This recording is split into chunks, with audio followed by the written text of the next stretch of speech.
You know, I actually have never heard of this until people started recommending this to me for Mecha May. Hello there, and welcome to another Lore Ramblings. The name is Adam, and tonight we're covering Heavy Gear, or as I called it, Poutine powered Heavies, as a nod Yes. to a Sonic OST. Well, there's also not just that. I'm IMSIT, and we're taking a look at something I don't think we've rarely had, a Canadian product. That is true. I didn't know this was Canadian. I didn't have any really clue on what this was. I've never heard of it until now. I took a look at it though, and I already kind of like the direction it's going. Yeah, this just so Heavy Gear start out based off of the Mecha Vodums. It's a little bit lower scale, or I'd say grunt level mechs. I also have They're never heard of Votems smaller. personally. Yeah, they're smaller. They tend to be more like just a armored suit, like a kind of a Titanfall sort of thing. So the cover So for this reminds me of Shogo Mobile Assault, the Shogo Armored Division game, which was an interesting game. I like the style of the mech. It's definitely shorter. It's more like a Nightmare frame, or more like, I guess, maybe an Elemental, but not. It's a little larger than an Elemental. yeah. Actually, no, it reminds me of Mobile Infantry. It reminds me of the Mobile Infantry from the Heinlein book, from the Heinlein You know version what? of Starship You're Troopers. right. It feels more like that. Come on, Though you apes! You also, want to live forever? Because they have the little portable nuclear bazookas on the top. yeah, though as Jimmy Jones is pointing out, it's not just Canadian, it's French Canadian. Oh God. Yeah. Well then, that's going to automatically lower my score by an entire grade value. Hey. Hey, don't harsh on the French Canadians. There's many things to They harsh couldn't on them help for. themselves. They they can't help themselves. True, it's like the scorpion stinging the frog. They cannot help their nature. So the company who manages this is DreamPod 9. They've been doing this since 1994. Yeah, this is much older than I thought. This is the fourth edition, which came out relatively recently. And it is based on Votems, which I've never watched, so that's something I'm definitely going to have to at Ah, some point. here here's here's a little more history. They also helped create the Jovian Chronicles, a setting for Mechton 2. I did see that one. I did actually see that one. They're actually connected to Palladium Books to work on supplementary deck plans for Macross 2, but then they finally got Heavy Gear out. They also have, with this, uh, Well, there's also the minis battle game yeah, Heavy Gear there Blitz, which I looked there's up. yeah, it has a dedicated but small fan base, I'd say. It's not as popular as obviously BattleTech is, but I'd say it functions more like Alpha Strike, which is instead of using the hex grids, you kind of just put them on a tabletop and move the models. Well, I mean, there Uh, are hex. It is a hex-based system, at least Blitz is. I think it is, but I think you don't use a hex map. Okay. But so it's you just play it on the tabletop, and they do have a wide selection of miniatures. Like I'm looking here for the main two factions, the North and the South. It's like over 100 miniatures, and the other one's like 40 or 80. So I will you're warn you not that gonna be I will warn you that I didn't link to their store mainly because it's not exactly the friendliest architecture to go through. I linked instead to their drive-through RPG since we're covering the RPG. But they do give a link to their website in this book. I will make sure to point it out. They sell minis. I will warn you, they're pricey. They're more expensive than the Warhammer ones by fucking far. They're actually pretty uh good looking, but they're pretty expensive for what you well, get. yeah, I mean they're metal. That's why they're not. Most of these are metal or resin, Okay, that so would make they've some got their sense. heft to them. Um, and I mean the starter So what armies you're being saying like a is I could put hundred. like 5 of them into a sock and slaughter wildlife with it. Got it. Yeah, like I'm looking at this like their starter army is like $150. I mean that's to literally get your standard army. That is actually cheaper than Games Workshop. Fair enough. I didn't link But to it yeah, way because again, cheaper. we're looking through the RPG, which you can get on drivethrough.net. It's in the description. And there's a lot of people that worked on this. Oh, and here's the website. Just if you want to get their minis, it's www.dp9.com. It will take you there. Bit, it's a bit finicky. I think it's just the French Canadian coming through, and it's a pretty small team. Oh, they drew little cartoonish versions of the mechs. Uh, They leaned really hard into the anime aspect of this. This is something like I have like skimmed that's through the the book, and a lot of if the I'm art looking assets at are at least very pretty. if I'm looking at this, like they sculpt the models themselves, they do the modeling, so I think they save on costs that way. Okay, so what you're saying is they actually are not a dropship company. Well, they're not a dropship company, but it's not like well, it is actually more like Games Workshop than where they are actually making they own the production line. Vertical Maybe just integration. the sculpting, maybe not the production line. Apparently, there's also an Italian mecha game because Donman wants us to. How possible is it for us to look at the Italian mecha game based on Mechton Zeta, the Jovian Chronicles? I didn't even know I, they had that. I didn't even Is it even I didn't translated in English? Because I do uh, not speak a lick of Italian, unfortunately. no. Uh, Y conozco un poco español. Not really enough to be fluent. yeah, I'm not seeing anything about how there's connections to Italy, but if you got it, post on our Discord. I mean, might as well give it a try. I will say that this is a pretty thick book, but we can probably skip through quite a bit of it. Yeah, there's a bunch we can skip through. Because this thing is almost 500 pages long, and this is actually, funnily enough, one of the things I did before we started is I actually looked through some opinions that were received about this because this came out a couple years prior, and this is like a while after third edition. And there's a lot of things that people like, but there's some hiccups. One of which is a very common complaint is that you could definitely cut out about, you probably cut out about 100 pages. Which, in fairness, I you could do that with the Alien RPG, and I gave that a high score, which I probably shouldn't have because you have to bounce around in that fucker to I find mean, some stuff. literally, a half of this book is just the vehicle lists for all the factions. Yeah, you could probably cut that into its own book, but I can see why they did it. So I'm wondering if we should zoom in a bit on that on the text. It seems to be a bit. I can zoom in a little further. There we go, 155%. So, welcome to the Helios system, which these are all named after the Greek iterations of the planets. Hermes being Mercury, Zeus being Jupiter, Poseidon being Neptune, Ares being Mars, and moved to the back. And then you got Hades, which is definitely Pluto, not Pluto. And the gates. Well, here's a weird factoid, by the way. Did you know that out of the solar system planets, one of our planets is actually named after the Greek god for whatever reason rather than its Roman equivalent? Uranus. Uranus is actually supposed to be named Caelus if you're going to use the Roman term for it. I don't know why You know, they chose to keep that name, but it just stuck and, well, it's been there it forever fits since. better, I think. I, I don't know. A planet named Kalis doesn't ring well. All right. But the world of Heavy Gear, and there's an extensive lore to it. It pretty much is set in what would be our 62nd century. It's basically like 4 millennia after the 2000s, and they go through each step. And this is actually something that already interested me because I did go through this section. They cover the entire setting to a degree, and they go through all of these things. Like, here's the space age section, which is where you get the first privately owned spaceship, the Edison, and it goes into details about space colonies, the Martian Revolt, which canonically there was a Martian revolt. There's always a Martian Then there's the revolt. Frostpunk era, the second Oh, ice also age. Donmon here is saying, I guess DreamPod 9 made an Italian version of the Jovian Chronicles.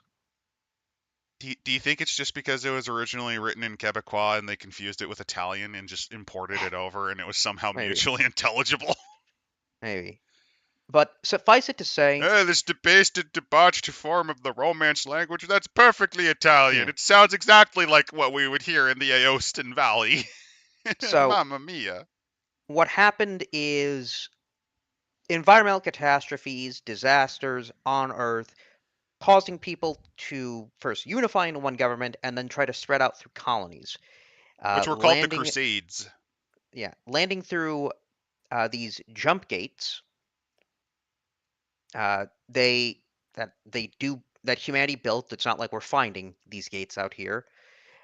The colonize a area of or a system and a planet called Terra Nova. Eventually, that is what happens. They stumble into Terra Nova, which they go here. This is in the colonization phase. This is after the Second Renaissance and Interstellar. And the reason Terra Nova is relatively important is it's actually one of the more habitable planets they ran into. Like you don't need to terraform that much. Then it just started getting more expensive to manage, and an Earth First movement started to develop. Privatization of shipping networks failed, and eventually the colonies kind of just got disconnected. Effectively, what happened was if you've ever played Red Faction, not the first one, but like the Red Faction, the newer one that Volition made before they shat the bed with the one where it's like Frostpunk but shit. That's The kind one of with what the environmental happened. destructions, No, that's a Gorilla. different one. That's the one where they accidentally fire the super weapon that kills off Earth, I think. Well, what happened is now they're isolated. The various societies on Terra Nova start competing for resources The resource wars begin. between the North and the South. It's always a North and a South. Unfortunately, in this case, we don't have Earth arriving with blue men that have um, the ability to transfer their consciousness into a helmet, a gun, and a backpack.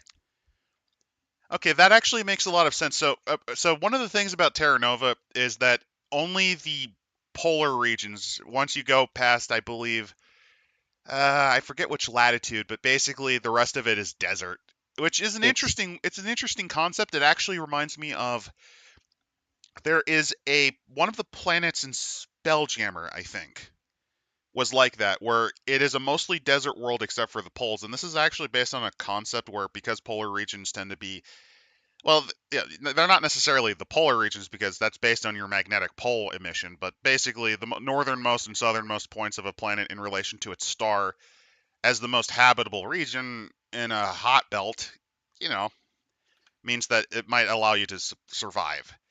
After this age of isolation, though, this is where they start revealing stuff that this edition comes about with, and these apparently are some of the adventures they published. So the rest of this section is just stuff that you'd have to probably read the adventures for, unless you want to get spoiled here. yeah. Suffice it to say, there's battles, there's societies in the Badlands, there's corporations, mercenaries, and then Earth returns and tries to colonize. I And like this now Team we've just 12. No, I like this Team 12 art. I want to show this off because it's clear they just took a photograph and then just drew a couple of guys on it, like, yeah, build it over here. and there's various wars and conflicts. And so we're now at the present day where there's a shit ton of fighting going on also on other planets in the system, and it's only war, mech warrior, blah blah blah blah blah. But I The do like here Equatorial when they give it. Badlands, as Pagan Pilot mentioned, and from Yeah. Angel Oreo. Wait a minute. Space colonies get disconnected from Earth and Earth becomes a hellhole and fighting over resource? This sounds very familiar. Kind of. It's a little different. So they actually do state that Terra Nova is inside the habitable zone of a G5 star, Yep, they give you the type of star class, which is based on its located stellar yeah, arrangement, where it is. located 3,980 light years from Earth towards the galactic core. So I feel like we could actually measure where it is. You probably could. We probably yeah. The planet only has a 3-degree axial tilt, so seasonal temperatures are minor, and its winters are 5 degrees Celsius cooler than its summers. It's got 3 moons, which complete an uh, orbit once every 24 Terra Nova days. So it's a little bit shorter, I think, that or no, its rotation's actually a little bit longer, I think, than Earth's. It's also the second of six planet. The way this planet works is here's another interesting factoid. It has 37.2 Earth hours, so essentially it's a day and a half. So it means every hour is 62 minutes, every day is 36 Ah, long. this is Midnight, why it's much hotter, and that's why the Badlands exist. Note that it orbits every yeah. 168 days. It's essentially in Venus's distance. The I reason like it's that. not cooked is because it's actually a smaller star. I actually do like this. I Most of like their that they're playing with inhabitants, that. yeah, sleep for 10 hours every night and nap for 2 hours in the noon, splitting their days between two 18-hour half days. Badlanders only sleep in 6 hour periods. I like that. That's the kind of sci- s- science stuff that you don't get in fiction, where it's like, oh, yeah, they're not Because going to this have the isn't same orbit. exactly Earth-like here, especially since once you go further down into the tropics, like here's some good news: the tropics are not necessarily at the point where water boils. The bad news is, can you survive? Can you survive 150 degrees? Let's see, its diameter is slightly less than Earth's. It's somewhat denser gravity, though. Okay, so but is it exactly or is it a little more or a little less? 1.09 G Point more. one 0.9 G more. So in total, it's 1.09. Okay, so you'd be a little heavier, but it wouldn't really be noticeable. Yep. Geography is mix of terrain and climate. A general rule is it's 10 degrees Celsius hotter for a given latitude than early 21st century Earth. Oh, that's about 20 degrees Fahrenheit. That's not good. Well, yeah, like there's a reason. There's a reason why. What is it? The equator regions are usually within the 130 ranges. That's not really survivable. Northern hemisphere consists of vast forests, mountain peaks. Uh, it's primarily temperate because of the microclimate created by the mountain ranges Oh, here's surrounding another it. thing about Terra Nova. It is a much drier world than ours. Hmm. See, here's the thing. Earth is covered at least in two-thirds water. This is the It's inverse. This is 1/6 oh, water. It's a oh, dry planet, oh, oh. most of its water is underground. The metrics. If we convince people to live out in Arizona, we can get them to live there. I mean, the polar regions are perfectly habitable. Also, the Yep. cave network underneath, this is actually fun because this is something that actually exists. I mentioned this, I think, in our Gundam video where we talked about the Amazon River. I've talked about this a couple of times, but just to bring it up again, did you know there's actually another river system underneath the Amazon? Because there are underground river systems. I think I've heard of that. Essentially, it isn't just our surface water, it also includes our aquifers, which also move. So Yeah. this having a lot of its water underground makes sense, especially since in this case, think about it like this: if it wasn't underground, Terra Nova's hydrosphere would evaporate, and you could have a runaway Venus effect. Hmm. This is actually what cooked Venus, by the way. So, and at least here, there is alien life. I saw the giant lizards, so I'm kind of not Yes, surprised. so it tends to be larger vegetation coming in grass, ferns, vines. Animal life is diverse. Lines between insect, reptiles, and mammals tend to blur. Uh, Many of them exhibit a three canine maw, two lower canines, and a central upper one. Some introduced Earth species have found the ecological niches, especially in the south, where mosquitoes, Oh, hey, they have aliens that are potentially intelligent, the Goki, wall- humanoid reptilian wallabies. creatures which can use tools. There's fucking You introduced mosquitoes. I'm siding with the Earth government. Yeah, You you you have an deserve nothing but death. Also, introducing cats to this planet is like introducing a hand grenade to a baby. It's not a good idea. and I like this here. They have a different protein structure. So consuming the proteins causes an effect not unlike those experienced by someone with a serious lactose intolerance after Oh, I know what they're consuming. talking about. Yeah, So I forget the term. It's called chirality. Basically, it's the angle in which the proteins spin. I just they're really going with the science here. I like it. Where it's like they developed bacterial and enzyme therapy as part of early childhood medical procedures. I think this is either chirality or it's similar to. Have you ever heard of inulin? No. It is a type of pseudostarch that some plants produce. The one I most remember is there's the Jerusalem artichoke, where instead of starches, it produces this thing called inulin. The reason it's called a Jerusalem artichoke is because the Italians were the ones to originally make it, well, to originally farm it after the Native Americans. And it's a corruption of the Italian term, but it has another name. It's called the fartichoke because you can't digest it well and it destroys your colon. At least some people can't digest it well. It's similar to Yeah. lactase. Uh, I still, I'm liking the fact it's like It could be they actually, chirality. It could be chirality life-based issues. Yeah. like, I mean, the fact that, yes, despite originating on a vastly different planet, it developed similar structures. Look, you don't understand. Godzilla exists and I want to eat him. I want to cook him for my barbecue, dab nabbit, and I'm gonna do it. But All you're right, gonna so, die of diarrhea from eating Godzilla. I don't care. I'm gonna eat Godzilla. Damn it. so we've got about 400 million people on Terra Nova. Uh, One thing, though, due to the Ice Age, the on Earth having sort of forced people to kind of meld together, uh, all the concerns that we have today, race, ethnicity, gender, sexual orientation, gender identity, disappeared. Yeah, you Now say it's that, just, but it would just reappear in a different form. it did, its national origin. So no one would find an issue with a northern citizen find no issue with a dark-skinned man named Takato who had a gender swap surgery. But if Takato was a filthy southerner, fuck him. Fuck them. I ain't letting one of those in my community. Funnily enough, I find it interesting despite the improvements in medical tech, people still only live to be about 77.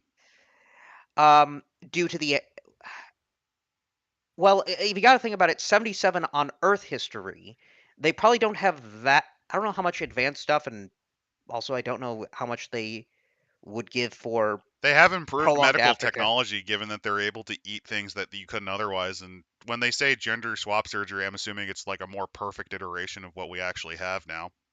I also do think the war kind of brings that average down. Maybe. Maybe without the war, it'd be closer to like 85. So it's technology that's They go into details about the looks and aesthetics, which is kind of neat. I think we could skip this. This I think section it probably could be cut, but it's nice to just have. yeah. Then we get the powers. So the first in the north, the Confederated Northern City-States. I also love the choice in using these mountain ridges, which I think are tectonic plate. Oh yeah, these are tectonic plate. Okay, so this is something I'm going to give them credit for. Notice where you see the mountains appear, and you know how some of them are much wider, like you see the ones down this way, down towards Timmins and up towards Azov. This indicates Yeah, a combination of Rift Valley, and it also indicates subduction zones. They have actually this is had the courage to think about, at least on a limited level, because they're only focusing on the pole, where these plates are, where these geographic constructs would be. You also see that's some what's world called building. moraine features, which would make sense if there's glaciation periods. I just wanted to show that off. Like Yeah. this is good world building. They put effort in this. You also see what I think are crater lakes.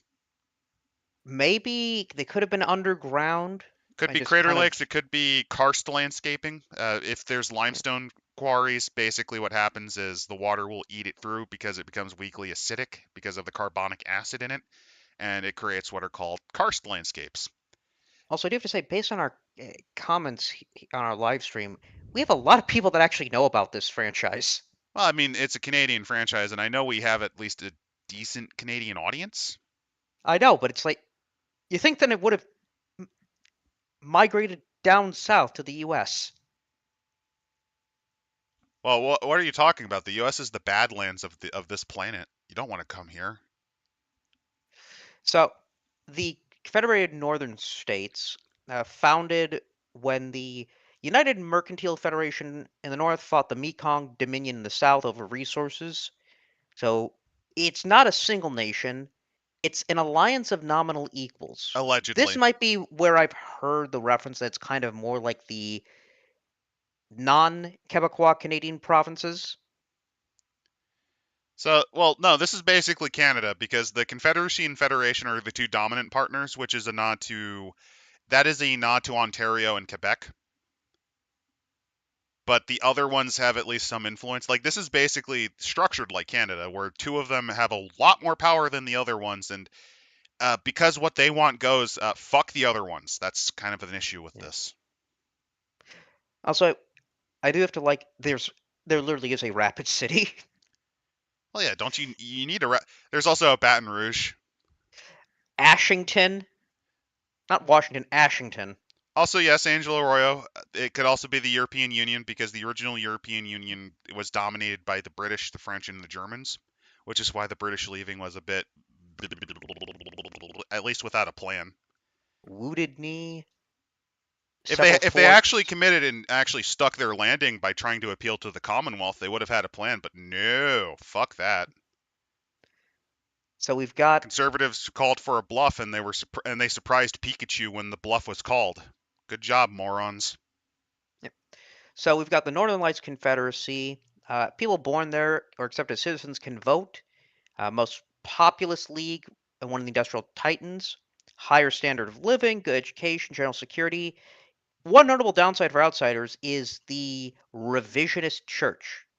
Known as Sorentan revisionism, this sect pushed its faithful to improve the world by force if necessary. And those who do not follow that faith are treated as second class citizens or with outright suspicion hostility. Okay, so remember that whole diversity? No, no. Well, all the old things. Now it is It's the national new. and It's the new one. Well, ideological. in this case, it's also theological. It was only in the aftermath of the disastrous Battle of Sorrento that people began to take a deep look at what happened and why. That's People tend to forget that when we talk about the great awakenings of religion, it also included Canada and Mexico to a degree. Like, yeah, I it's a can't. more American phenomenon, but it also affected Canada because here's the thing, right? In America and Canada, you know what you could do, and same with Mexico. If you are a weird religious guy who's like, okay, I have the right to wear underpants on my head and fuck five wives, you know what you can do? You could just say, fuck you, state. I'm going to the territories where you can't shoot me on sight for being a degenerate weirdo. That happened a lot. There's a reason the Still Mormons happens also went today. up into Canada for a time. Also down to Mexico. That's why they had because the thing is they were aware because the original platform of the Republican Party had a kill all Mormons on sight policy, like in their original 1856 platform. It was if we're elected, Mormons to lend to us, the Church of Latter Day Saints will be fucking torn apart as Babylon did to Jerusalem. I It's I I, I salting the earth. I just like that. I guess by that we've never changed. We've always had people in our country that, despite the fact that we have religious pluralism, are just like fuck one religion in particular and let's destroy them all. So this is kind of like a weird mixture of. I would argue you could go with the European Union, but I feel like this is Canada oriented, but with like a U.S. religious fundamentalism element to it. Yeah, I wonder what the I Battle mean, of it's also Sorrento based is. on Votums, so it's probably based on something that I am just not getting, but you guys are. Oh, also another thing I really want to show off is I love the art assets for these, just because the character sheets here, the little character designs, remind me of early Nomura. This reminds me of like early Final Fantasy VII art done by Nomura before he became obsessed with just adding belts to everything and kind of This has a very 90s style to it. It has a PS1 era character sheet look to them. And I just like that. I like the choice in adding watercolors to it. So I guess basically the Northern Lights Confederacy is Canada if its government was also entwined with a religious version of U.S. aid. I would say Latter-day Saint because remember the head of the Church of Latter-day Saints is also called a president. Yeah, it's like yes, we are going to improve your marginal standard of living, or face the wall. By the way, hey, look, it's not Naboo. It's Naboo at home. Where are the Gungans underneath the water? Well, they refused to develop. They refused to convert, so we had them all put to the sword in the name of the Lord. I do also like that like the name of the religion is revisionism. Eh, That's very Of fitting. who? Of who? They might talk about that, but I also love the little nod of to Buddhism because you see that statue, the elongated ears indicate enlightenment. Uh, So it might be a maybe it's a nod to. It's not necessarily Buddhist. I think it's oh, the best it's way to. oh no, this is a prequel to Dune. It's Buddhism. I was going to mention that because remember how religions blended together in that setting. One of Also, them you got makes a the little orange. sand crawler. Yeah. Yeah. But then we have the other Also, I slant love its faction. church and how it looks like a death fortress. These are totally not bad guys at all with their red skies and death fortress church. Or maybe it's supposed to be like Catholic, like Gothic cathedral. Oh yeah, if you're ever curious, one of the funniest things is when I think of Gothic architecture, some of the most depressing Gothic architecture that I've ever seen actually comes from Spain because they went hard on the spikes, Well, especially since they're the one of the guys who things. made the capoeira. They made the capoeira. Well, not only that, but remember the Spaniards also tended to dress in dark colors. At least the nobility did during Philip II's reign. They wore dark colors to indicate a combination of a lack of opulence, also because they kept burning their money in stupid wars with France. And it had this kind of morose, miserable feeling, except for its bold and bright inquisitors. Yeah, they do look like they crawled out of Gunstar Heroes. You're not wrong, Ossel. No. That's what's procking my memories. This feels like something. I know what this is. This is a Canadian cartoon based on anime, like the hit flop Martin Mystery. They made a cartoon for this. I wouldn't. They did I'm that. not surprised. But let's see. Peg Palace is saying yes. Revisionism was found by a prophet wandering the desert, meeting a spiritual figure, and later split. Oh no, it's Roman Buddhism. Yeah, I was going to say it's oh god, how do I splurge this together? It's Catholic Buddhism of the Latter Day Saints. It is the oh, I'm not capable of being creative with this right now. But the My next brain faction here, doesn't work. next It's faction here malfunctioning is because the revisionists brainwashed me into loving it. yes, the United Mercantile Federation. It was originally fully democratic, but now it's done with government bonds, good for one vote in one election, and you can buy it any number of them, Oh god, it's like an including Aesop from corporations. hell. Remember, including corporations. So this is actually a weird It's concept because literal. It's literal vote buying. well, it's vote buying, but it's based on your shares, which I think is an interesting concept because it reminds me of. Have you ever heard of what an ESOP is? Yeah, like a fable.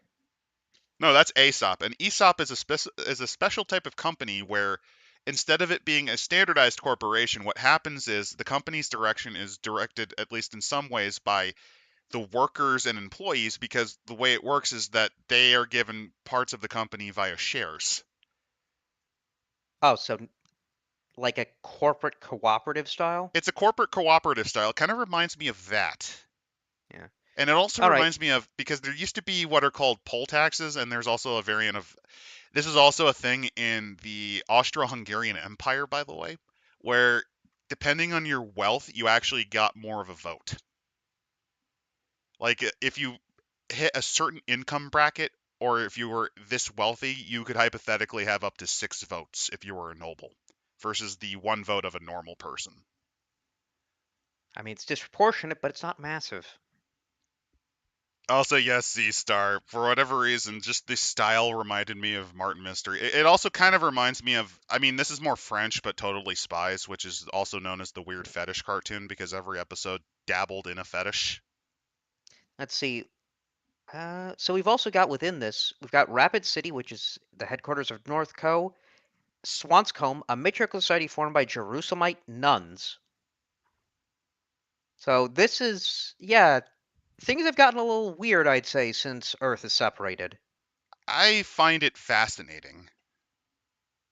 Yep. Then the next group is the smallest, least wealthiest of the Northern Leagues, the Western Frontier Protectorate, otherwise probably known as the Northwestern Territories, because that's what it feels like. Also, you're asking for real for Totally Spies? Yeah, it had like all the fetishes. There's I thought it actual was fun. French. There's well, it's French, but you know, So only has 3 city-states of note, all of which are military forts. Yeah, Canadians, I think this is just supposed to be the territories. it's the territories. It's also a bit of a nod to. I actually don't know what this is a nod to, but it's just a highly militarized state. Yeah.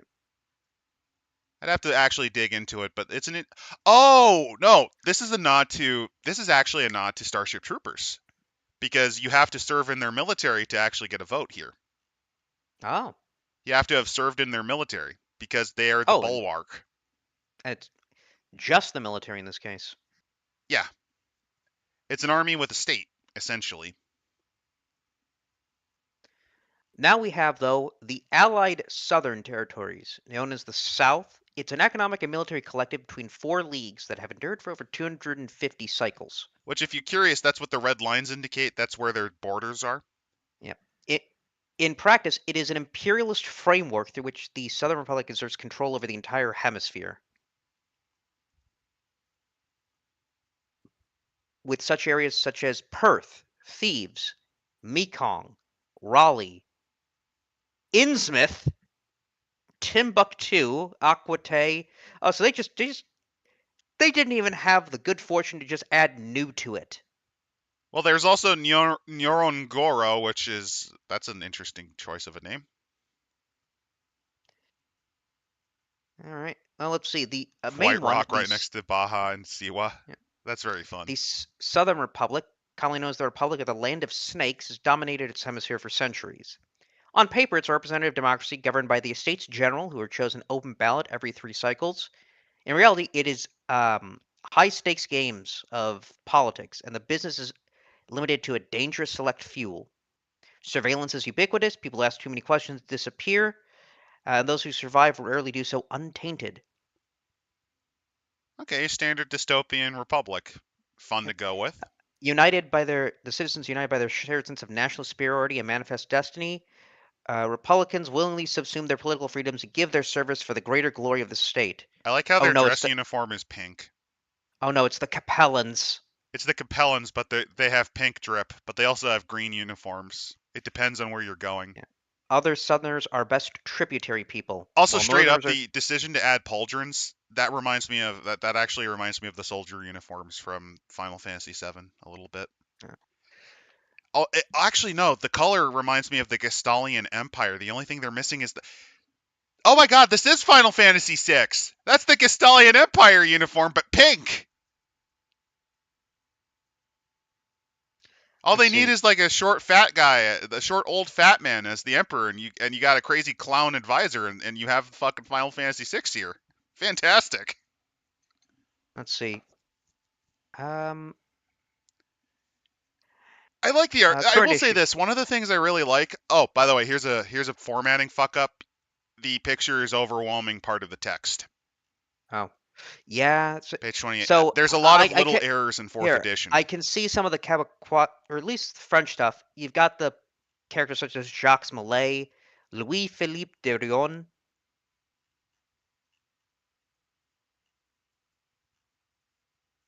All right. And well, I mean, there's also, it's just heavily divided, like the Mekong Dominion, which is very old. Also, what the fuck is that woman on the right?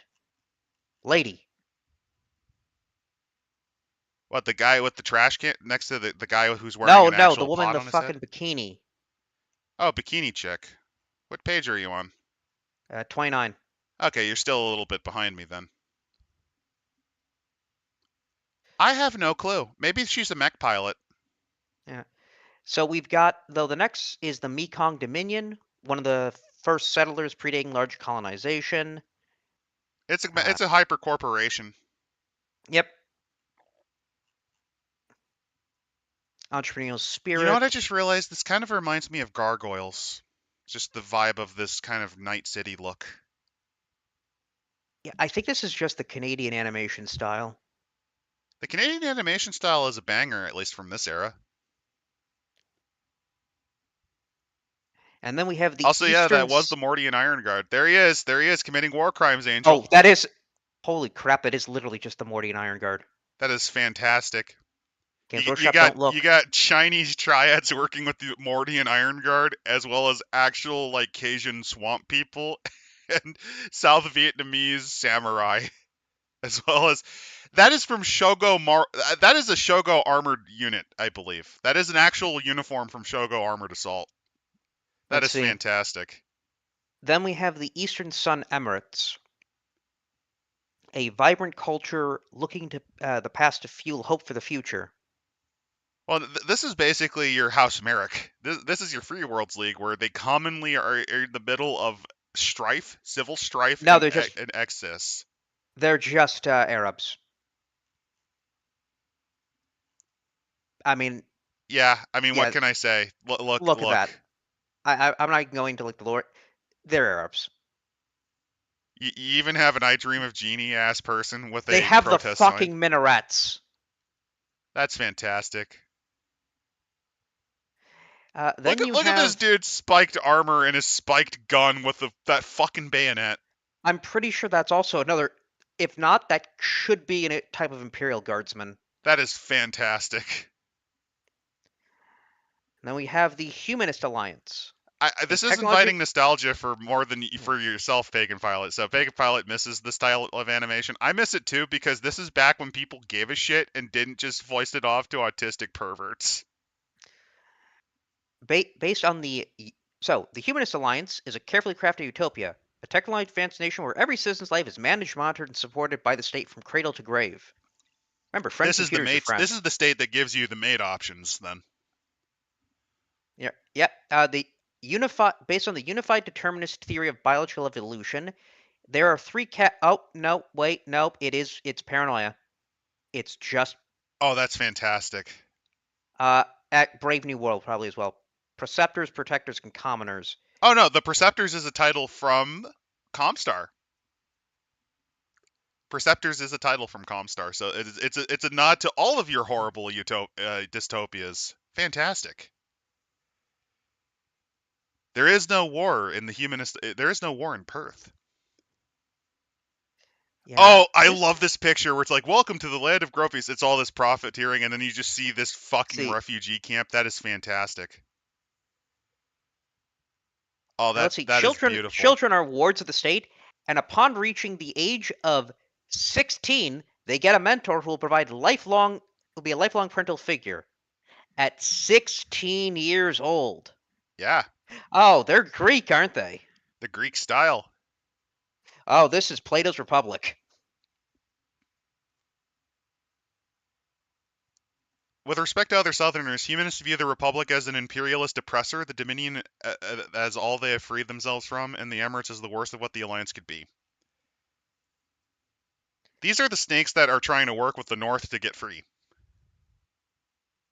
Ah, And here are the Badlands. There are areas in the Badlands that are semi-settled, and it's usually split you into know, the eastern and western hemispheres.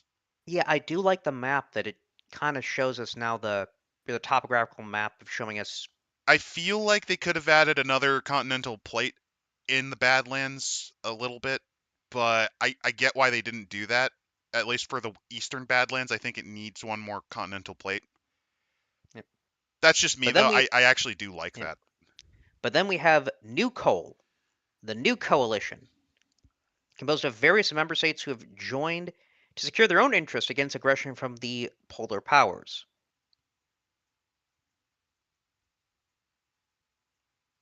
Okay. City state run by the remnants of the first Earth invasion force. So these are actual Earth remnants from the rebellion. That's interesting. So it's basically a mutual defense pact.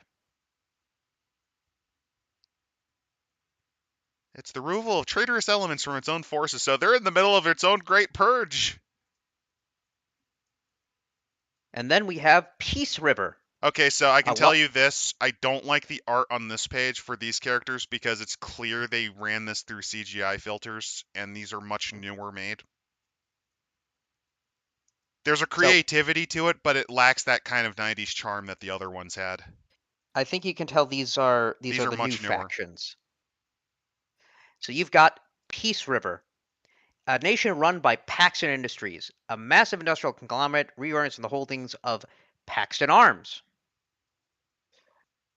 Its social structure has been altered by several shocks, most prominently the antimatter bombing that destroyed the original city. Yeah, if you're curious, this is stuff that happens, I think, either in this edition or in the prior edition. Peace River, it appears to be corporate survivalists trying to rebuild their society. That's an inch. Oh god, that is actually just the after. Okay, so here's what actually happened.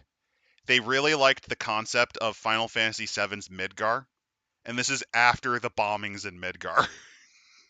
Oh, Peace River is literally Midgar. It has the plates on top, and you have the poor settlements underneath. It's the rotting pizza plate. and then we have the Oh, that's Badlands, fantastic. which are dotted with city-states. Typical communities have less than 1,000 people, and many more number less than 100. These are your not Fremen. So you've got caravans and nomads, Do we have our not rovers. Muad'Dib? We need Oh our not no, Muad'Dib. we have we have our Mad Max, the rovers, the I'm okay with that warriors too. of the wasteland. Oh god, they actually do just run around on bikes screaming "Witness me." That's fantastic. I ride the bottom, wholly in chrome.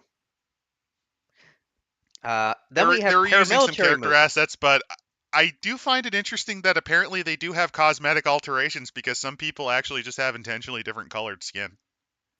Oh no, those are Grells. Grells? We'll get to them later. Okay.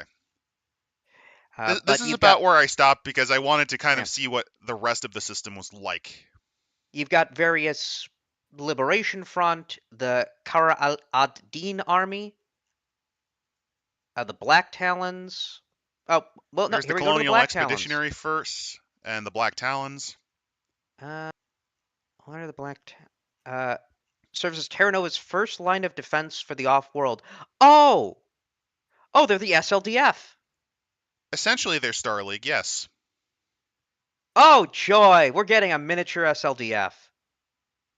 I can't wait for them to follow the words of a demented furry and come back as a bunch of clanners. Yep. Then we also have the Colonial Expeditionary Force, based out of New Moscow. Because And guess these who are the won the Earth war? guys that want to take him back. Guess who won the war on Earth in the Third World War? The new Eurasian Commonwealth. Okay. Russia is in charge of Earth. I just realized that they have the same uniform as General Bison from Street Fighter. Of course. The You Pax. are concerned about this village I destroyed in the Badlands, and it was the worst that you've ever experienced, but for myself, it was just another battle in another It was month. Tuesday back on Earth cycle. The Pax New Eurasian Commission. There are Earther personnel still. Well, yeah, because these are Earthers. Yeah. They're the invasion force. There's also Capricians, which I don't know what those are. Um, there's also, let's see, There's also Utopians, Utopians. I think these are just other planets. the Edenites. Also, Or they're no, they're this companies, I is think. slapped together, so I don't like the art choices on page 49, and that's just because you see what is clearly three generations of art assets. Yeah, That is, but you then couldn't fucking try? look at what's on 50. Oh, that's fantastic. I personally like the young Boy Scout running up to the guy who's held somebody and is shooting his chest out. No, actually, it's even funnier than that because if you've ever seen the Double Dragon movie, that's like the crazy postman who's part of a gang. Airmail! So we do have character creation. Yeah, let's go into that. Also, Spain Pilot saying here that Earth's second invasion was supported by other conquered planets. So the Capricians, Utopians are from other planets that Earth has conquered. Okay, fair enough. So you can select your life path first. A one sentence summary of your character, like a rich kid, push from family to family with the tides of war. Then your national origin: North, South, Peace River, New Coal, Unaffiliated, or Invader, and the subcategories within. Which they actually give details on what the planets that they conquered are like. So if you wanted to, you could be one of the invaders because Eden is a semi-feudal society, so you could pretty much go with the idea of them being imperial knights. Then you choose an aptitude, a Oh no, there's quirk. one thing I want to show. On page 50, Oh, like look, they have depictions of the currency and the different sizes of the bills and the oh, that's coins. nice. What current Southern Republic coinage? Nice. Also, clearly taking after America because, well, I think the bill sizes are different though. They're still the same color, It actually could be based on Canadian currency, which is what I'm assuming. probably. Uh, but then, so in addition to your national origin, you get to choose an aptitude, a quirk, adversity, and then a fourth trait, which could be any of the three. Obviously, getting negatives gain you more XP. You then select rank and archetype, and then depending on your level the character start at, which I do like that you can start off being just you want to start off with the more powerful stuff. Here's your points. Yep, here's your point loadout. It works like the World of Darkness in that regard. You get Also, your the lowest level is skills, rookie. On average, you're going to start with 17 though, rather than 11. and then you transfer because I think 1, 2, 3, 7, 8, Also, this 12, is something that I do like is that they give you the quick guide here. It's not necessarily the quickest I've ever seen a quick start guide that goes to the World of Darkness, but this isn't yeah. terrible. So let's see. So Also, yeah, that 20 is Captain skills. Harlock. Good catch there, Pagan Yep. Pilot. You got 20 skills. Then you get attributes. Then you create your contacts, motivation, equipment, and there you go. Then you start off with your team.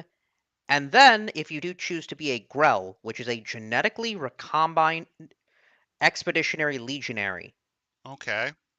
these are vat grown people. Okay, that makes a lot more sense. And they do have roles to play as that. Where's that section? Oh, there it is. That is on GRELs. 64. Yeah, okay.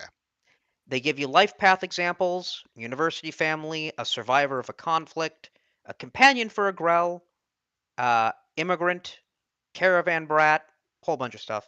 Oh, they even have a little map system for the different planets. Yep. Yeah, there's Caprice, there's Earth. It shows the gate connections. It also shows where Terra Nova is. There's also Atlantis. Hmm. Atlantis, what are Jotunheim, Botany Bay. Look at all these. Then you do get your various ranks uh, and your archetypes. Could be a caretaker for a team, a Yeah, this is commander, a basing it similar duelist. to the World of Darkness a little bit, but not quite. Yeah.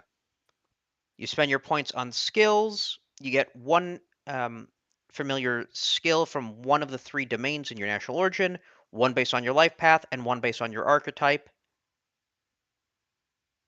Which, since you get skills and there's 20 skills, you can either choose to just get a one in everything, or Yeah, there's some weird quirks here. Like a character cannot have equal or more skills at a given level than the level below.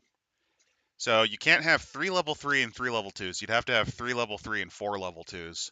And to get four level twos, you'd need five level ones, which is a little fucky in my opinion. okay, so they are making it so that you can't just spread it all out. It is rounded. Well, you can't min max. Well, you can, but you have to indicate that you're at least sort of balanced character. And then if you get a level zero, when you're rolling dice, you drop your highest result. We'll get into what this all means when we get into skill tests. I will say that based on what I was reading, this is kind of the weakest part of the book because while it is much more initial problems with heavy gear from what I understand is they didn't have a very robust skill tree. This one fixes that, but it Hmm. also adds a bunch of weird edge case rules that you have to read through the paragraphs for. But we can get to page 64 and we can actually understand what a grell is. And they also have what motivations are, which we can kind of skim through. Yeah, they're just motivate, like Here we go, character Grells. background. So they are They're Thanos. genetically, um, They're big purple skinned bald humans. what That's I would Thanos. say closely, they're the Sparty clones from Star Wars. For those who may not know, Yeah, instead of the Kaminoans' lengthy process, you flash make a clone in I think a few months. They tend to be a bit more unstable, but in this situation, they'll die quickly. So they're sterile, named based on a VAT number. So Robert 1186 is the 1186 Grell from the Robert batch. Um, you are designed specifically for a purpose, and you'll die in a few years. you're So you basically a don't. replicant or a Sparty clone, yeah. Yep. So Remember Peace it River, never forget. I think I've already forgot. Is that the one that got blown up? that's the antimatter one. Okay, that's when Midgar got blown up by Avalanche, got it. Yep. And here are the templates. Jans, those are leaders. The largest, which are the Mordred, the Isaac, which is the technician, the Maxwell, gunner. They also tend to have a specific gender, apparently, but I guess in some cases they can change. Well, it's because you Obviously, have genetic engineering surgery yeah, things. because obviously you have then the Minerva and the Morgana, and those are well female. Minerva is the daredevil pilot. Morgana is scouts and special operations. The Isabella is medical. The Cassandra is the communications and electronic warfare specialist. And yeah, those are all of your Grells. And you'll be dead soon.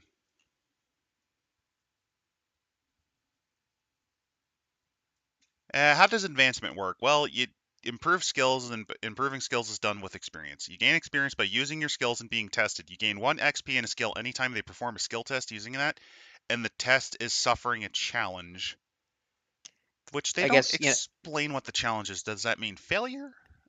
I think when we get into the actual We'll see. I think in the rules section we'll be able to explain it, which is right next. Maybe you have to declare a challenge. May like I guess roll with a You gain new disadvantage. skills by practicing with it between sessions. Each new skill needs a domain and an actual skill name. In addition, you're called upon to make a skill test and use similar skills. You may gain EXP. Okay, Well, we'll get there, but that sounds a little fucking rough. Earth lies.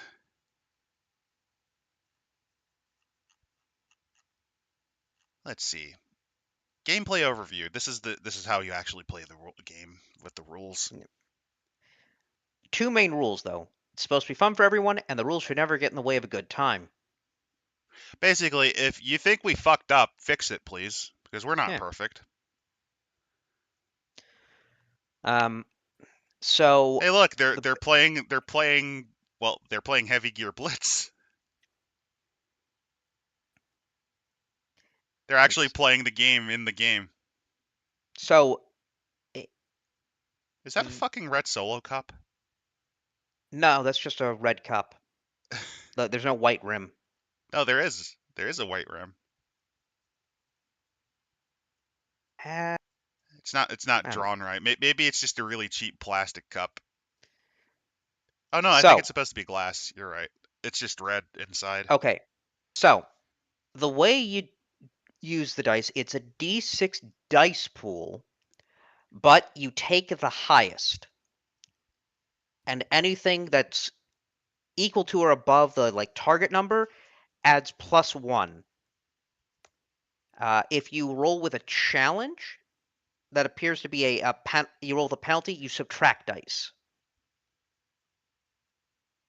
Well, with an edge, you add dice. Okay, so you'll see So bonuses or obviously, penalties written yeah, as plus or minus. Whenever something states as a bonus, add that many dice, and you need to hit. It sounds like you need to hit sixes. you need to hit one, at least one. Here, the the example here is later in the section of rolling dice Okay, if they give an example, that usually helps. with the threshold to target modifiers. So it's on page 76. When using a skill, the character will always win any tie to an opposed roll. So these are edge case effects where if you got ties, favored means you'll always win on a tie, disfavored means you'll always lose. Hmm. Reliable dice, each die adds plus 1d6 to the dice pool. You then add the lowest, remove the lowest die. Unreliable, you remove the highest die, and then re-rolls. Okay. So here's their system. Let's say you have to get a target number 5. Okay, You which is roll your standard. yeah, you roll your dice. So every skill you have, so you get automatically one base die and +1 for every level of a skill. So level 2 skill means you roll 3d6. Okay. If you'll roll those dice, you'll see what's the highest dice value. If it is a 5 or a 6, then you succeed, and for every target number that's above that, or is a 6 if the target number is higher, um, you get a +1. So the way this works is let me frame this. So like let's say I need to hit a test number of 7. I would need to get a 6 twice And a to get it, 6. right? Yes.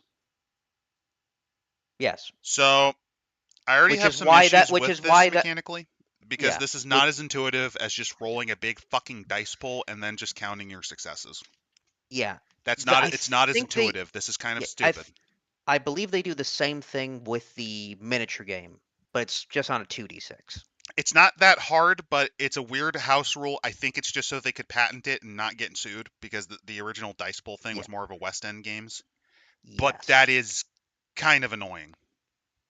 So for every margin you succeed by, you get a bonus. You could So fail. so for those curious, the way this works is the test number indicates what number you need to hit on a die. Like let's say you have a TN4, you roll like 5d6, you only need to get at least one of those dice to have a 4 and you succeed. Unless you're doing a competition with a guy, then you need to get more of them. And if you tie, that's where advantage and disadvantage comes from. Basically, if you're And then favored or not. don't forget attributes and all the other modifiers that you can have. Like they Yeah. give here on 78. Octavia is a special operative trying to sneak into a protected area and must pick a lock. Since no one is currently trying to stop her, it's an independent roll. Besides her skill level of 1, she has no other bonuses or penalties. Director does not specify the difficulty, so which means difficulty is 5 with a target number of 5. Octavia assembles her pool, which is 2 dice, rolls a 5 and a 5. Highest dice is 5. The additional 5, which equals or beats the target number, adds +1, meaning the result total is 6 for a margin of success of 6, or margin of success of +1, which does give a small bonus effect. Basically, you either enter you pick the lock faster, which means there's less chances of them catching you or other things. Another thing they have noted is that challenging I think is where you get your experience. So, which if is the you're doing a default. skill roll. Yeah. Like you have to try to hit a challenge. I don't know if you have to succeed or fail. I think you just have to try to improve the skill. Let me look back up. I feel like you do need to I feel like that would be a success one. Well, I mean, it depends because Call of Um, Cthulhu, you can fail. You also do it if you fail because it let's becomes see. a marked X skill. They perform a skill test using the skill in the test as suffering a challenge. It's not challenging. Do they explain what a challenge is? Challenge is when you have to have a negative to your dice pool. That's that's fucking unintuitive. When there's a penalty to it. That's fucking unintuitive. Yeah, feels like. I don't Oh no, here I we go. don't Wait, no, hate here it, we but go. The I'm next not thing. liking this. Next thing is the challenges and the edge cases. So edges are a result of making it easier. Circumstances that make it easier to accomplish a task. So that's a +1 d6. Challenges are You penalizing remove a condition. die, so to actually improve in a skill, you intentionally have to cripple yourself to fucking do it. You have to be in a challenge. That's pretty fucking stupid. I no. Because here's the rather than keeping a fixed list of which edge challenges affect a roll, it's up to you, the player, to include those edges and challenges in the description of the action. So So it's fuck you, player. You're gonna have to decide this for me. Oh uh God. it need not but to tap into these advantages you have to give You know some how many context times in the players will story. argue with the DM about that? Well, it seems to be this. The example of the Spec Ops team, you might describe how thick the foliage is and that it would give a bonus, and if the director agrees, then you get the bonus.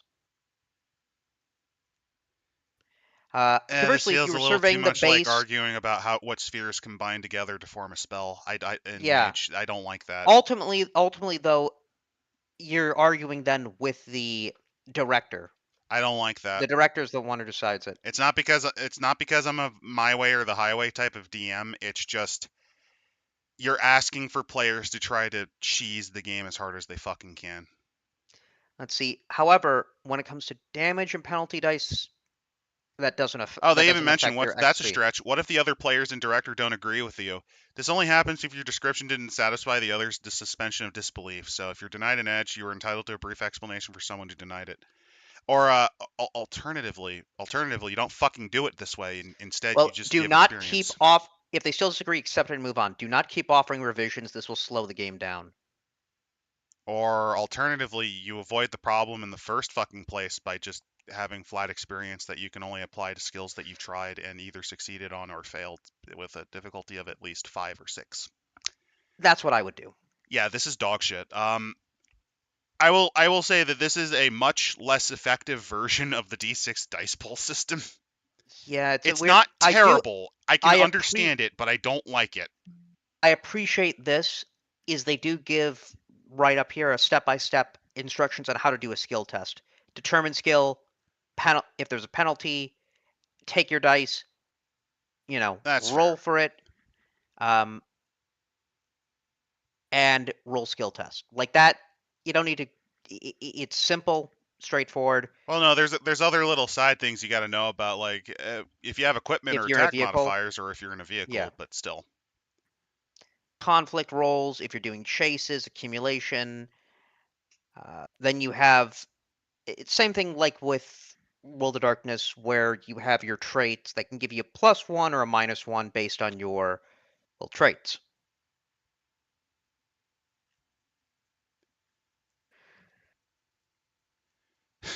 we just covered it, and also is confused. I don't blame you. So how does this D6 dice system work? So here's the thing, right? Your skill level you have in a thing gives you the number of dice that you start with. You also use your stats. So you combine your Yeah, stats into a dice pool. Like let's say I have, I don't know, like a stat of 2 in a certain field, and I also have a stat of 2 in the ability. I'm rolling with like 4d6, which that's not too 5 bad. because you get a base. You get base 1. Yeah, d5. I have 5d6, which I think is pretty good for this system. I think that's actually really good for this system, but that's fine. It's so let's say Yeah, I need to hit a target of 7 because what I'm trying to do is pretty tricky. Like it's pretty darn hard. Like most people would fail. That means I would need to get 2 6s because the way it works is you need to hit the first 6 just to even have a chance, and then after that you need a 6 to then add another +1 to that result to turn it into a 7. Let's yes. say I get 3 6s. I get an 8 to that 7. That means I have succeeded with a little bit extra, which means I actually am even more badass that time. Conversely, let's say I only get 1 6. That means I failed, buddy, because I was one short. By a margin of failure of 1, which hurts your penalty. So here's what I can see. Because of how, I get it, but it honestly, is not as swingy, intuitive as just yeah, straight up doing how dice pulls. swingy it can be, you are going to try to see, okay, how many bonuses can I get? Which is annoying because that means you're going to basically hound the director repeatedly. Like, hey, can I get wait, does this bonus count? Does this thing count? Does this thing count? Which I don't like. That, I yeah, genuinely think that takes you out of the game because I have known players that will genuinely argue about every little fucking bonus. yeah. Then, though, we have here. It's not a terrible system. Oh, I no, would say no, not it's the slightest. okay. I just think it is not as good as what it could be. Probably to get into the swing of things, it's easier to understand. Once you get into the swing, it's fine, especially if you have a group that's not going to fucking nitpick and they're not going to pull a rabbinical debate over every little fucking modifier. It says in the good book. And then I just point to the first two rules. So then when it comes to damage, it's damage plus whatever MOSs. And then there's other fiddly things which are annoying. Margin of Oh no, there's other little fiddly things because you have some skills that you're just naturally good at, which means you'll always get an extra d6 die. Then there's quirks which can either hurt or help you, and then there's adversity where you just kind of suck at it. yeah. So there's a lot of little fiddly things that you got to throw in. Once you know how your character works, it's fine, but making a character is kind of a pain in the ass. Eh, The first session will always be a pain in the yeah. ass. Yeah, I can see that. But when it comes to damage, so it's damage plus your margin of success minus your armor and your toughness. Starting toughness for humans is 2. When assigning damage, instead of making hit points, damage is converted to penalty dice with a value of X d6, where X is the damage dealt. Okay. So if you get, it seems like this is a game where you don't want to get hit, because if you get hit, you get a penalty. Yeah, this is supposed to be how you play World of Darkness because after a certain injury level, you're supposed to have reduced stats. It's also how Poke Roll's played, where if you, I mean, this is something that that I tended to homebrew out of Poke Roll, and by I mean the DMs I played with it, where you just got rid of it because it was just a pain in the ass for calculations, man. And it looks like, so for humans, you have 4d6 of damage from system shock before you lose consciousness and might be dead. Okay. Same thing for shell shock. As for how characters die, you basically have to take double. Characters cannot Well, die due to shell shock. no, I'm no, they can. sorry. They can. It says they can die due to system shock. Oh, they can't die due to shell. Well, No, no, you don't your understand. mind's. You can scare someone to death, literally. Yeah. But I I'd think at that least argue that if you somehow okay, imagine if you somehow got 16d6 in total penalties and shell shock. I think at that yeah, point you would be dead. I think your brain would just implode. yeah.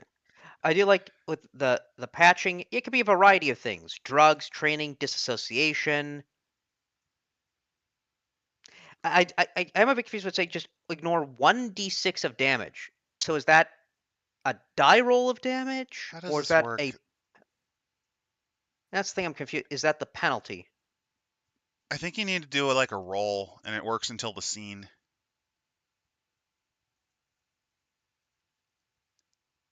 Pagan Pilot's pointing out that this isn't explained well. I will say, from what I understand, fourth edition is probably the clunkiest of the editions when it comes to explaining this shit. Well, here they've got example damage results here. There's also emergency dice, which is a resource you can use to survive. Basically, it's like a fate roll. Uh, Some examples of damages. so if you got sorry, something fell. Yeah, don't worry. Don't worry, it's just the brain injury. Yeah, no, it's a glue bottle. It's the brain injury. Hey, I make miniatures. I'm sorry. I'm so sorry you suffered such severe cognitive decline. So you can get anger from shell shock, bleeding to system. Oh, okay, I see. And, The and level it's the level of damages and how it stacks. you get a brain injury to system, could be burned, combat fatigue, concussion. I kind of like this where there's oh, I see. So you get the based on that severity, you then figure out okay, what's the penalty? Were you deafened? Did you Yeah, get a like what concussion? I don't like that you have to debate on what you got hit with rather than just have a attack just straight up tell you, yeah, you got concussed, bud. Because that means, do you know how many charts as a DM you'd have to fucking look through when you do a simple combat mission with this shit? Yeah. This is kind of fucking dumb. Maybe the weapon can affect that Now I get it, but this is not a very because This is not a very. yeah. I don't So, like I said. I get what they're going for. I just it is taking some interesting shortcuts that I think are actually yeah. long cuts. Same thing with vehicle damage. It goes to systems. Oh, I see here. Here's the tables for randomizing damage. The best part is intoxicated is a system in shell shock, so you can't actually kill a character with alcohol poisoning. That is fantastic. Well, I see here. So based on the level, then you can also roll that d6 to see what happens. I kind of like it, kind of don't. Oh, what? How does this work again? Sorry, I'm just looking at all these Oh, options. I was on page 92. They give Oh god, damage they have a result dude with his tables. broken finger. That's pretty fucked. Damage table, huh? Okay, here we go. Oh God, that broken finger. I'm pretty sure that hand's Uh, just destroyed. yeah, Those fingers I aren't don't. working anymore. It's a nice little hand guide. It's a hand guide, but I don't like how it's just kind of. Where it's just like random effects. Well, okay, you know for 1d6 system shock. Well, you fell out of a building. You're now on fire for some reason. 1d6 system shock. Yeah, you're just burned. Somehow you got burned. Well, your legs were blown off. You've suffered a brain injury. Like, no, I'm sorry, my guy, but even though you got cut, even though you had your limbs chopped off, like your limb was crippled by a mace, you somehow suffered internal bleeding from your ruptured organs.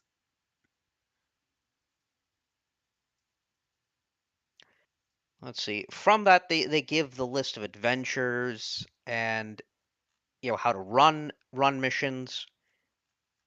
I'd say let's go to the meat and potatoes. Let's go to the mechs.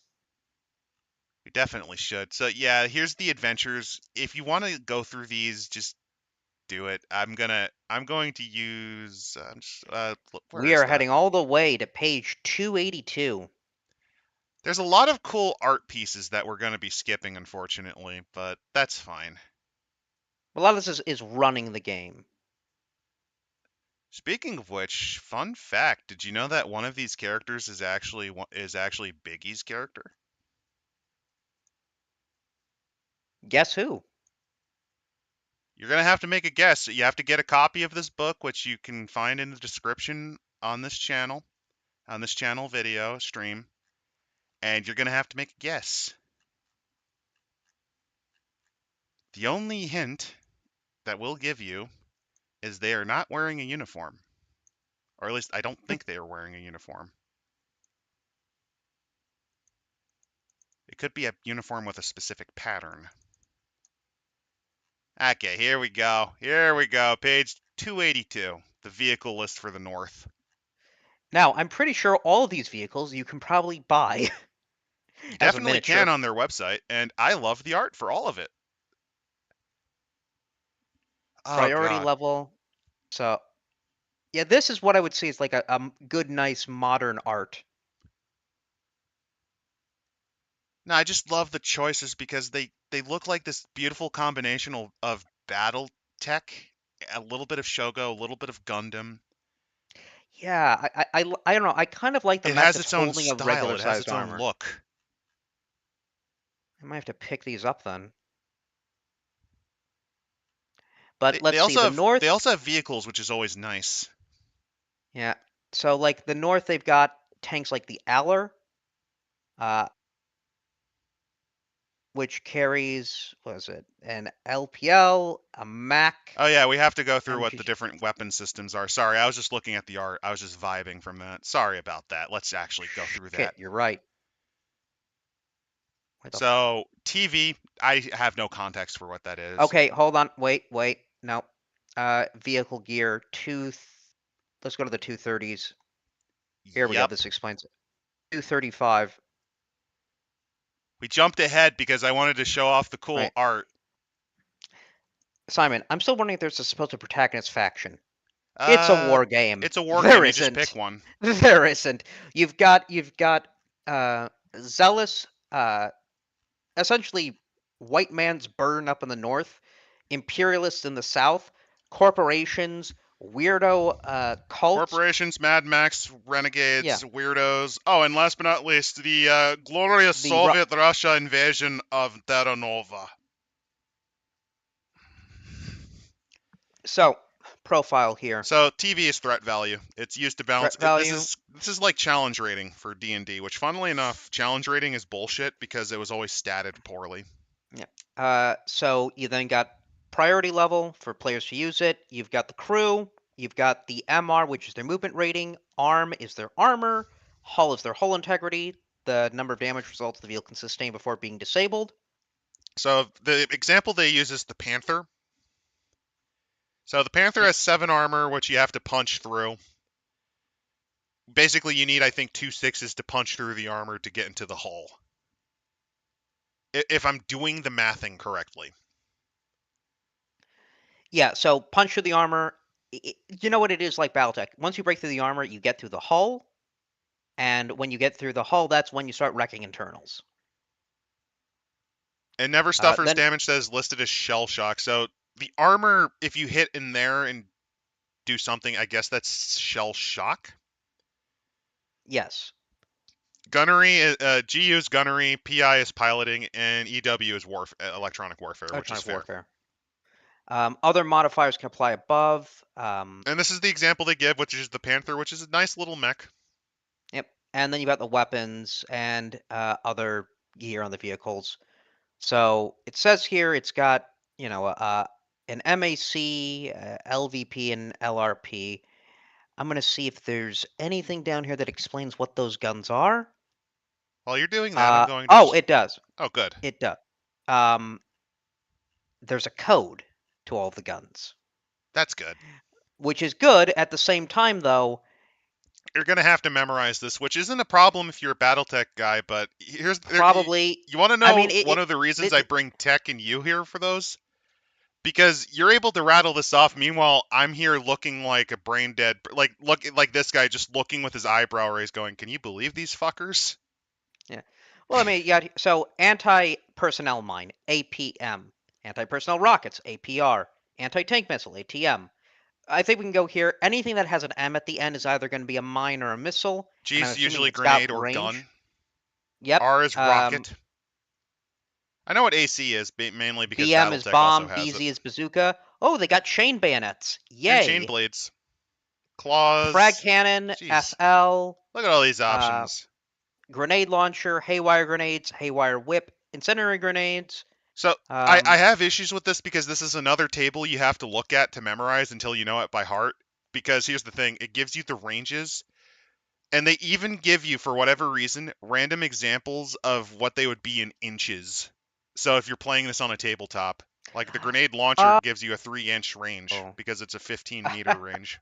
I like that. I like that. It also gives you the large, medium, and heavy. Large, massive, and heavy. What? Long, no, hold on, let me Long, see what the medium, and um H. size of the weapons. So Okay. if a light, oh, I see. So if it's a light, a Light, medium, or a medium, and heavy. heavy. I'm dumb. I'm a Uh, moron. I am no, smooth no, I brained. would have confused that with the range modifier. Yeah, it feels weird. That's a little unintuitive for me. The different traits, what types of modes, what other slots you can throw in, where you'd put it, ammo. So What's going PL? back up to the Priority level. Panther, back up to the Panther there, it has a MAC, so medium autocannon, and Okay. a long VB. What's a VB? Uh, I already forgot because holy You shit. scroll down. It's in order. I know. I just wasn't at the chart again. Let me look. It's all up. VB. Vibroblade. Vibroblade, and then a It's a Vibroblade, LRP mounted which on the is a shoulder. light rocket something. RP, It's a light rocket uh, something. rocket pack. Okay. You know, okay, You get what now I I mean? Why I understand the think this system. is a bit fiddly. Like, yeah, once you It, understand it it, is it is fiddly. At the same time, though, now that's like I thought, when they had the L first, it was some whole thing. yeah, like you thought it was some type of weapon. It's a modifier to it. It's like It's a modifier. Well, not I mean, necessarily. BattleTech's got the small, medium, Well, large. no, here's the problem. LCs, laser cannon, Lance, Uh, LA, and then you got the M ones, which are all the way down here, which is yeah, but machine then it gun. would be MM. I know, but I'm just pointing out that this is a little. And then there's also an H with haywire grenades, HYG. But back to then the 280. We'll go through it, but I'm gonna tell you right now, chat. I am already going to immediately forget what each and every one of these fucking weapons are. Don't worry. I'm not trying to be a jackass. It's just that's how my brain works. This is why And I'm as not you very can good see at also, BattleTech. This is why I always oh flounder no, when you guys oh talk no, about that. BattleTech's actually much simpler than It is this simpler, but the thing is, I don't because remember that stuff by heart. I'd have to actually look at the chart. there's only It's a okay. page. No, no, it's a page. You Here's have the thing. ballistics, you have lasers, Do you and want you me to just have make shit up on missiles. accident? That's why I have these charts open so I don't fuck it up. All right. That's how So I played it. That's the one time I played it. That's how I played it. I had the guide on what meant what. everyone has the guide on it. No one remembers the piloting skill checks. Nobody. Yeah, I'm cooked. I'm sorry. I'd be fucking cooked on this. I would just chart. This is actually, Well, you know what this is reminding me of? This is reminding me of the same reason why for Flying Circus they had cards.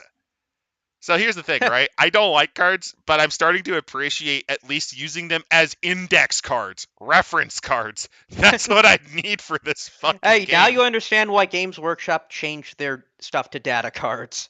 I need this on They're hand selling because it for you, Adam. They're selling it for you. the dumb mass, the representative of the dumb masses, is why your plastic crack game is getting worse. Oh, not worse. It's actually quite better. Instead of flipping through a whole book to find not only the rules for the unit, but then the specific equipment, it's just all on the card. Oh god, I also love how they're again following the convention of the 70s era sci-fi where you just put more gun on tank, Yeah. I do like here though, so you got this Aller here. So you got the Aller, and then you've got the naval support version of it. And while we which gives probably aren't different going to go through equipment. the acronyms, I see there's a lot more heavy, and I'm assuming they're on the turrets. Yeah, While because they have a the variety of yeah, stuff. Like you have a heavy anti-tank missile, yes. you have While anti-personnel grenade launcher. Hey, I'm starting to mm, get it. Hey! eh, while we've Rotary got cannon, auto yeah, cannon, machine guns. Yeah, okay, I'm starting to get some of it. then Don't we worry, have guys, the I'm gonna forget yeah, it in less than an the hour. armored hunter, and we've got light weapons on its manipulator, or I'm guessing the handhold stuff. um, something on the shoulder, and then LFM, LAC is autocannon, LVB is a vibroblade, RP is rocket pack, frag flame missile, frag missile, yeah, frag or missile, frag mine, frag mines. because it's got maneuverability. Yeah. And then there's different variants of them, which probably I have to say factors into the miniature game. Yeah, this is much more minis oriented. Oh yeah, absolutely. The bear. It's got I already forget heavy what HT autocannon, means. I already forgot that. I'm sorry. heat, Possibly. No, but it's in inches. It's in distance. hands. I think.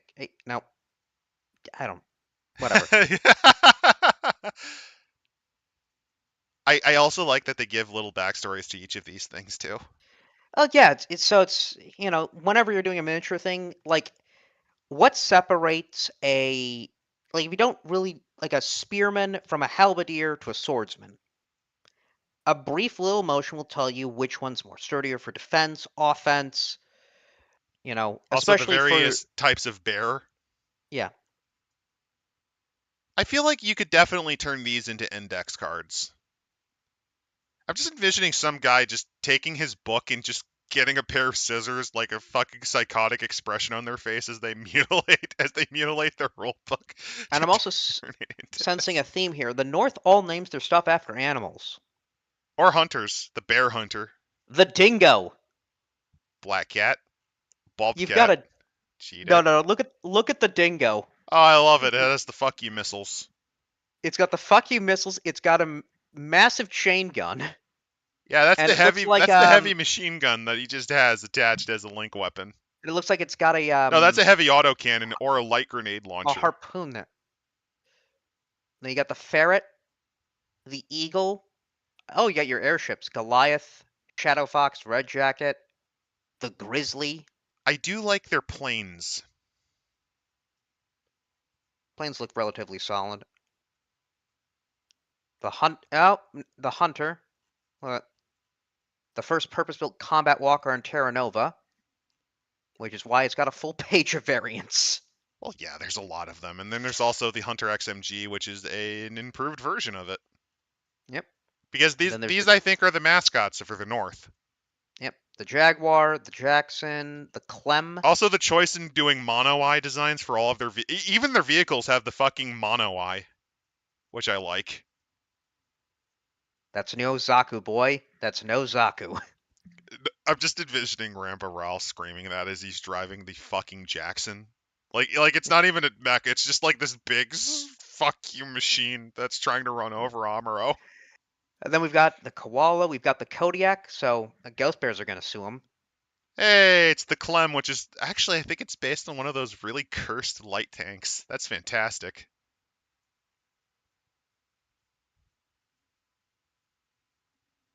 The leopard Oh, has little also, road feet. Look yeah, at his road I, feet.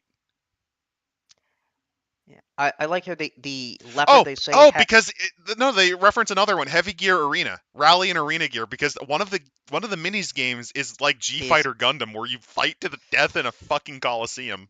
it's a Solaris games exist in any universe. Yeah, this is their Solaris versions. That's fantastic. Yeah. Oh, I see. So these ones here, the like leopard, you can see they're North Co. These ones That's one look of to their be companies, yeah. more, yeah. Oh, and actually, they say manufacture Western Armories, North Cheyenne Mechanics, Co. Northco. Yeah, these are all the companies. Although The officially designated a gear, this is a transformable power armor. Oh, please tell me they have transformable power armor. Oh god, they're doing the Zeta thing.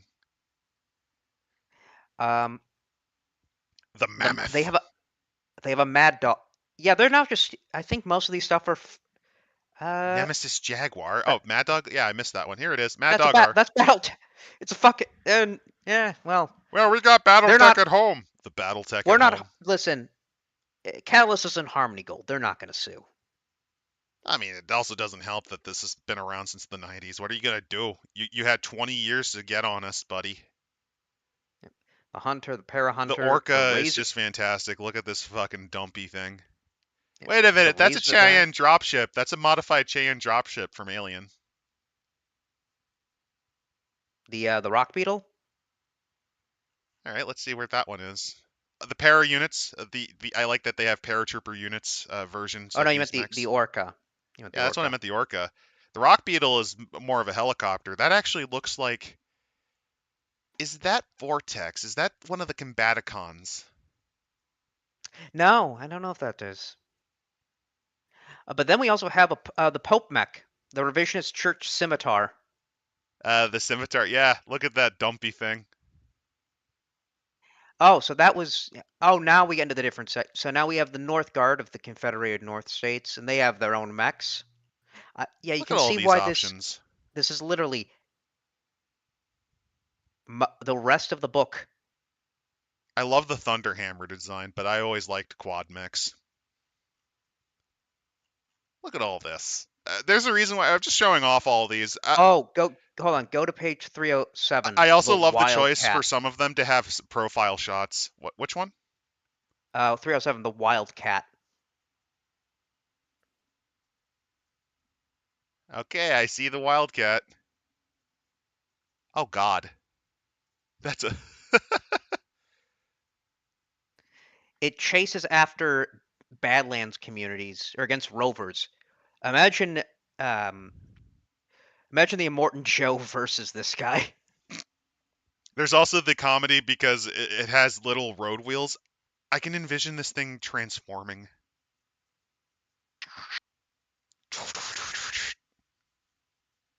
Yep. Let's see. There's also Then this image of this large sand crawler, which is pretty neat. I don't know why you it's mean here with the weasel, but it's there. yeah. Then we though have the South Army as they're invading a beachside resort. That's it's the yacht guy. That's not really an at guy. Let me No, look. I just make it because they're coming from the water, and Yeah, as that's we all not an at know, guy. That's you more of a have to Jim. you have to have Actually, no, 50 no, different water variants. no, this is more of a Leo. This is more like from Gundam Wing, actually. Now that I'm looking at it, So we have the Anolis R, it's kind the of a Artemis. weird Humpty Dumpty thing. Oh, Asp looks like a fucking diver bell outfit. Mr. Bubbles, what are you doing here? Hmm. Hey, that's in the at. There's the at guy. Which one? The Basilisk. Basilisk kind of has that shape. Yeah. Yep. The Blackadder. That's another battle tech. Also, they're. I like that they're leaning into the snake aspect. Yeah. The Black Mamba. He looks like he has a type of tumor. The uh, Basilisk. Ballista. Ballista. Why not? The Boa. The Cayman. Oh, it has like That's just a yeah. random fucking hammer. That's great. Are these vehicles automated, or is that just how the cameras look? I I don't know. I think that might just be how the cameras look. Um, Look at this fucker getting choked to death by special forces. Hush now, only dreams. Only dreams. the Cobra. Cobra. Is that might actually be Shockwave from one of the Transformers Japanese cartoons? No, no. I mean, kind of Because he does has look the like wing, because he maybe. has the ear wings and the mono eye. He kind of reminds me of one Yeah, of the but he's still. iterations. The thing is, though, he always had the flat head. There he is The looking cop. over. I love my gay pink children. He's a doting father. He's taking them to war. Go, my children. Kill the Northers. Copperhead. The Dart Jaeger. The Desert Viper. Oh, they even The have little logos for all the companies. That's fun. yep. The Diamondback. The Drake.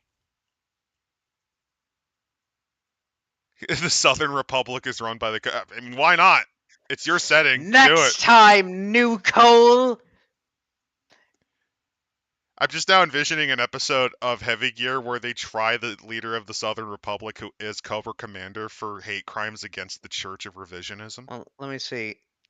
I might now have to get the Southern Army and just do it in the. You need to get one of those. What are those? You need to get one of the purple guys, the Grems or whatever they're called, and paint them into Destro. Hmm. Oh, actually, these are plastics. Made in the USA. Thanks, Canada.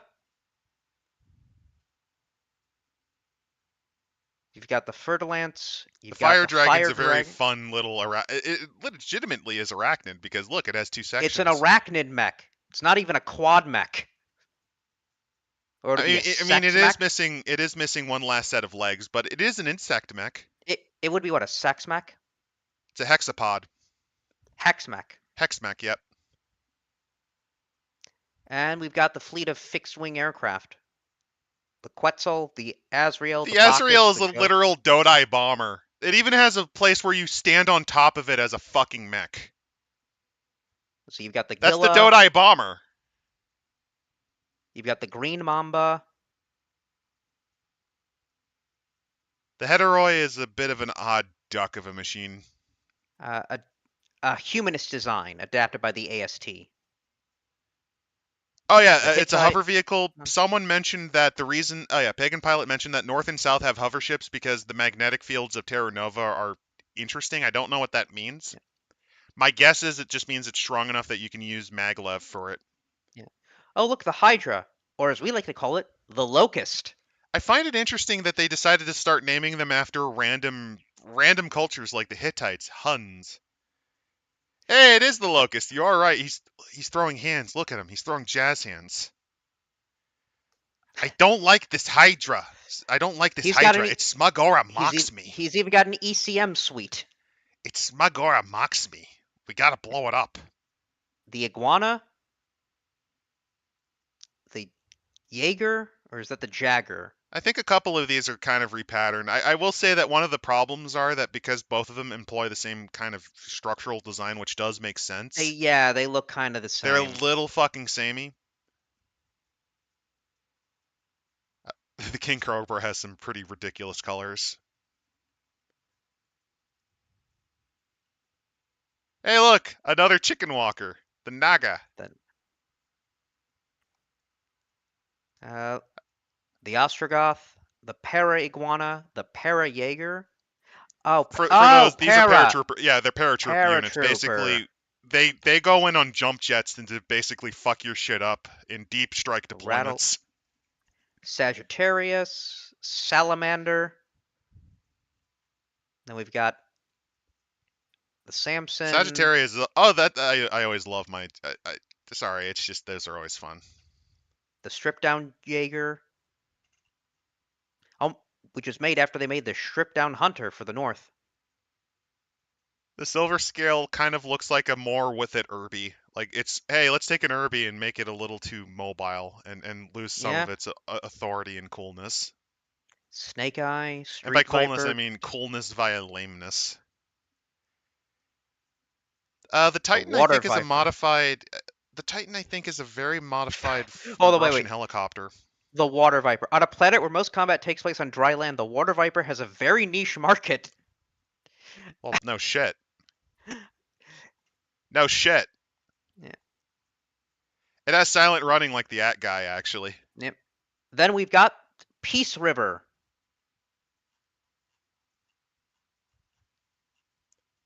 The Agamemnon. I'm just gonna quickly go through these because there's only so much you can kind of cover Argos, for Black these. Wind. I think a lot of these have yeah, a lot of these guys have melee weapons.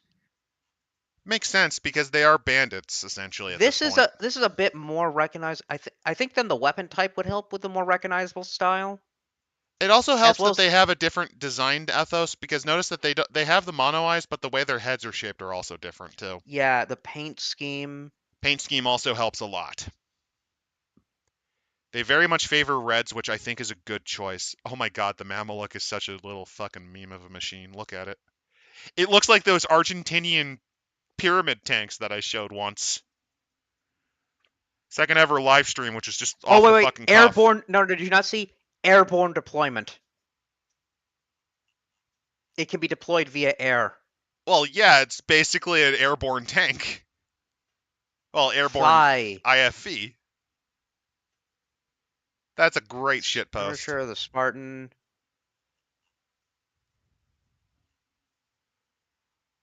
Yeah. Then we've got Hey, look, it's New another Coal. quad mech. Yep. The Red Bull. Yo, that reminds me, every time I see New Coal, I just want to say New Cola. I will say that I will say the Peace River guys definitely have a well, I mean the Warrior's pretty samey, but that's a pretty popular mech, I think. Yeah. Also, apparently, here's the reason why New Coal has been wiped out. They have 80,000 Grell soldiers. That would explain it. That, yeah, and a Yeah, I mean million it's more almost on the like they way. die like frogs in a blender after their war.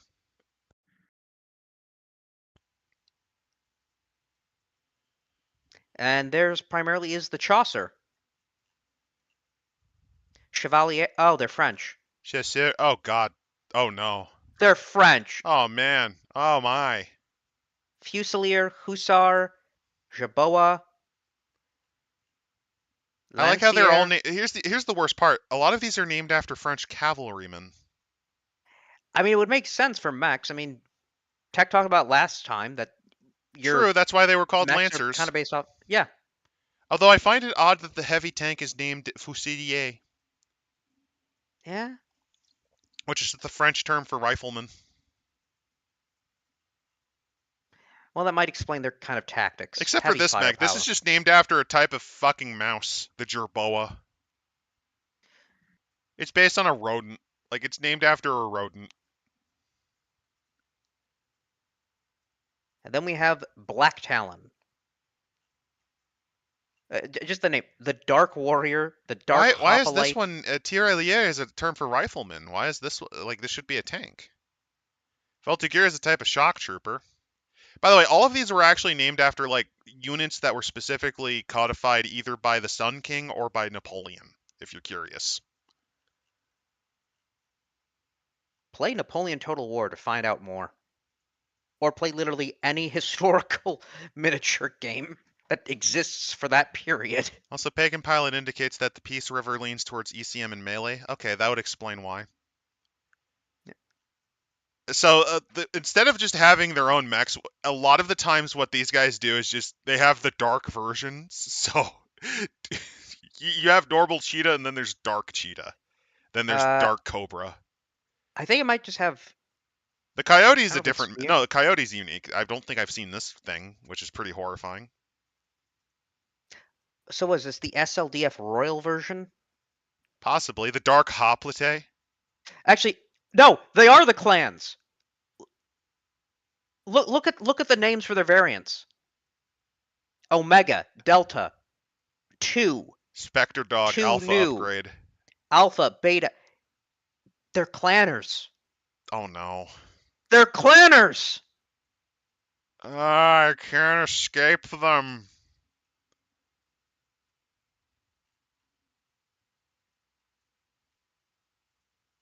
I get the feeling this was just made as a concept so they could just have the same mech but make you buy another one. Now you understand miniature wargaming. But yeah, we've covered them before. Basically, the Oh, big difference is that I they like have it. slightly different weapon reloads. I for the Karaka, they haven't made a model for it, I presume, because it's classified. They either haven't made a model for it, or this could have been they got sued by like maybe it was based on a mech unit from like Macross or something, and they got fucking sued for it. We've got the owl, the raptor. I don't like the owl's face. Right. Oh, also, Metric Seal saying, oh, so the Black Hound, they run Black Ops missions to try to mess up Earth. Well, yeah, they're the SLDF effect. I mean, you mentioned they were basically these are the clanners before they became complete degenerate losers. They're the Wolf's Dragoons. Mm-hmm. Oh no. That is true, also. They are not furries. They didn't follow the loser son of Yet. Kerensky. True, that Yet. is correct. They do have a lot of animals they can make their personas on, including snakes and animals with fur. Then we have the Colonial Expeditionary Force. Look at that. They also have a few Attention. unique units like the vulture and the Yeah, raven. yeah. Look at the image of the for the CEF. I'm sorry, Attention all I was planets just of. looking at this chick that's having an emotional meltdown because those eyes, man. Yep. Attention all planets of the Solar Federation. We have assumed control. We have assumed control. We have assumed control. I find it funny that the Earth mechs are. Oh, for a minute there, I was kind of hoping they'd all be colored pink, which would have been fucking hilarious. Under command of the suitably Russian named Edith Mubatu. Oh, they unified Earth, man. Yeah, so that is a Russian name. Well, you're Asian, which means it's all of the old world. Oh, and here they completely have abandoned naming. It's just the F2, the I F11. think that's an interesting choice because that's usually what these are called, and then you give them a tag sign or nickname. Yeah, and they kind of have a little bit more bulkierness. They're square. They're more square, Yeah, which I think is a good choice. They also have another one that hasn't been released yet, the F305, F55, F616. they've got variety of hover tanks. They have hover bikes. I wish that they had other hover bikes examples.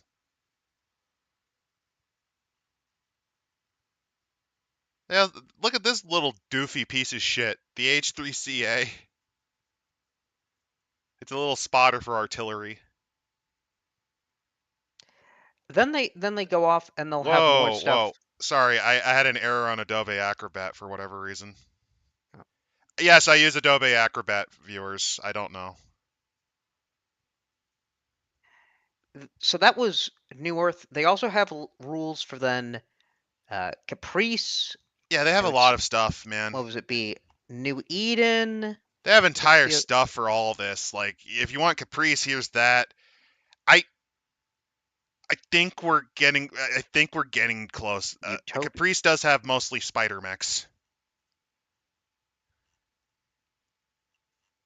Just gonna quickly go through that. I think we can round off because it's mostly just. Oh, wait, Eden. Just get to the Eden ones are knights. I do love the 48 look on Caprice. It's either spider mechs or 418. walkie mechs. Hey, for all you Warhammer fans, here's how you get introduced to the game. Let's very quickly look through Utopia. They're missing a lot of stuff. It's fine. I do like it how these guys have their own unique looks though. Very much, it It tells us that okay, helps. mech warfare has been used, but Here we like the go. like the Eden. yeah, like no, the style on the planets change. Like you could see with the ones on Terra Nova, they all have that singular eye. Which is a good choice. It makes it a bit While harder to understand because of the cultural thing, but at least they give you different army colors. The Centaur is such a fucking. Look at this thing. Look at the Centaur. It's the hover vehicle. oh, it's the It's was it the Gelgu? no, it's like the Zeong. It's like the Zeong The where they don't Zeong, have that's what. legs. Yeah, the Constable, the Doppel, the Druid. Oh, these look These the do look like robot. Gargoyle. These look like members of the Legio Cybernetica. Actually, wait, the Animus. I think that's the one that has the ones that have a lance. Yeah, some of them have lances because that is a thing you can give them. Oh, they have little turbines that allow them to jump jet. Oh god, the Griffin allows you to actually jump jet and like destroy them with their claws on their feet. That's fantastic. Oh, that's awesome. The Man at Arms, which also has a very fun look. The Warlock. The Saker can. Oh, they even named their artillery after old They timey have war weapons. steeds. No, no. Here's the thing. Okay, each of these vehicles are named after a different type of cannon. The Saker is a specific type of cannon based on weight. I think it's under 15 pounds. The Serpentines were, I believe, the long-ranged ones. Yeah, the Warlock's pretty, by the way. Oh, you're No, right. but They they do have. have war steeds. Look. Oh, and Advanced amphibious packs can provide them with up to 32 hours of oxygen while underwater. Cavalry on Terra. Oh, that's awesome. I'm glad they thought that through. And then they do have universal mechs and vehicles. They have a section on weird but tasty, by the way, which goes into the food. And that's just a short story.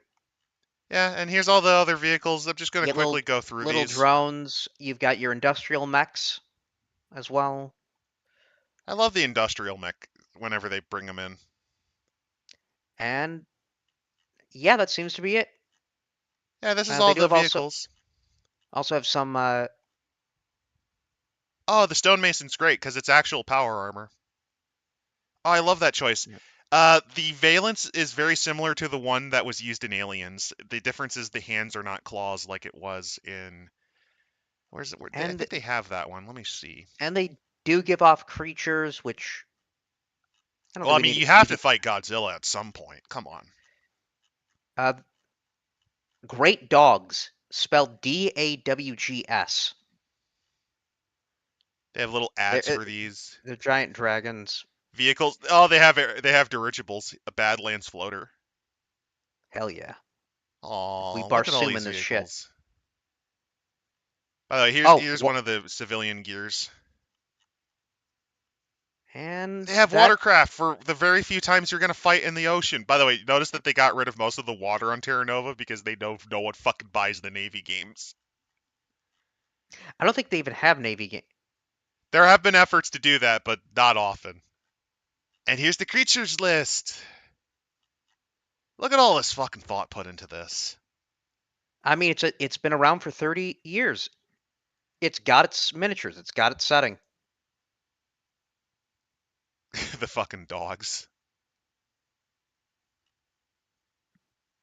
They have actual mud. You could literally fight a giant enemy crab. It has its fan base. I'd say it, and they are very dedicated. Hey, look, it's the Goki that we mentioned. These guys are actually somewhat intelligent. The Grass Runner.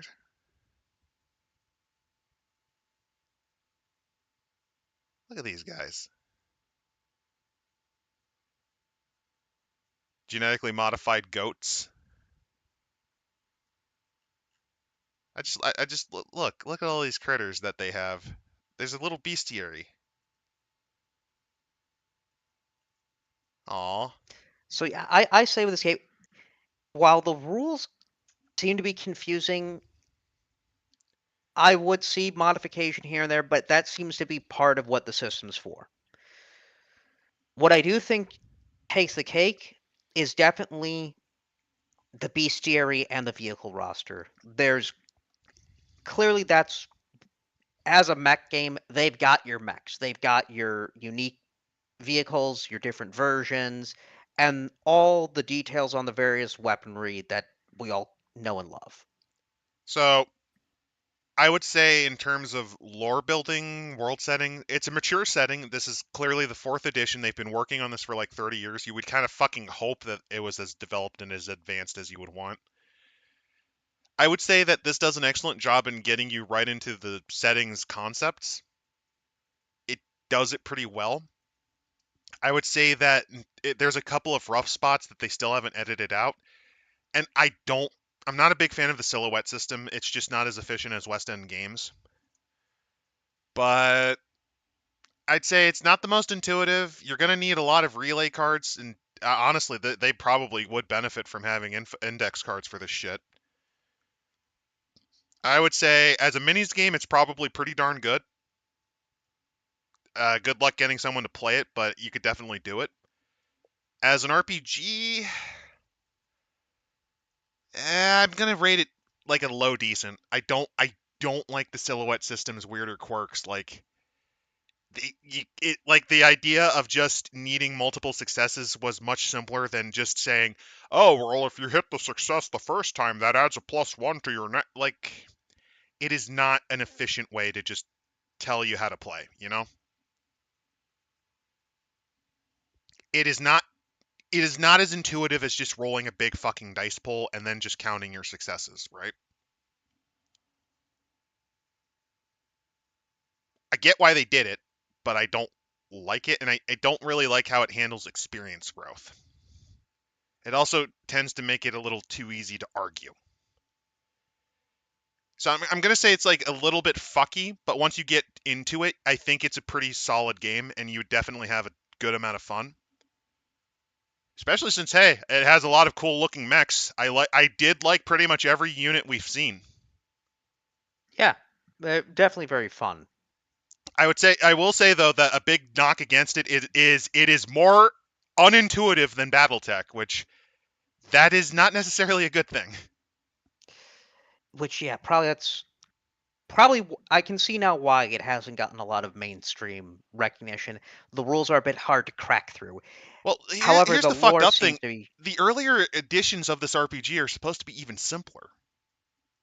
Oh, See, what this one did is it just added more skills. It's just the silhouette system is just not as intuitive as just rolling big dice pulls. It's not that it's hard, it's that the way they handle it is different, you know? And I just think it's not as efficient. It's similar to, you know how sometimes you try to create the same system and it has the same effect, but it's not as efficient as the previous system? It's like yeah, not quite reinventing the wheel. God, I'm trying to figure out how to. It's like, you know how there's all these egg cracking machines? Like it does the same function, but some of them are more fiddly. yeah, Or like all those bacon cooker devices where you kind of like put them on a rack and microwave them or whatever. It's like that where it's you could do that, but sometimes it's simpler just to do it the right way, you know? Or in this case, there's a way that's just more efficient. Like, yeah, I could use an egg cracker, or I could just use the side of a fucking. I could just use the side of a fucking wood cutting board and just crack it open. All in all, I think I liked it. I don't think it's a I don't think it's a great book, but I'd argue that it's an entertaining book. I like the setting. I could definitely see playing an RPG in it. Oddly enough, I think I yeah. kind of like it a little more than BattleTech, but I think it's because it's a smaller setting and they kind of focused on one system. You know what? Yeah, yeah, I can see that. I mean, mechs wise, I'm looking here. You get your starter box, and that could be it. And then if you go in more further specialized things, it costs about the same. I will argue that it does seem a little too samey for the Terra Novans, though. So BattleTech has at least the advantage of you know what you're bringing if you're playing a Lyran, or you know what you're bringing if you're playing one of the Wolves, or you Or I know what guess you're the other thing, rocking if you're a Goliath Scorpion. you can bring anything basically with Battletech, but this, the Southerners and the Northers have the same thing, or have Well, different they have similar units. mechs, but basically, as what was mentioned, Pagan Pilot mentioned, North is a bit tankier, the South is more speed based.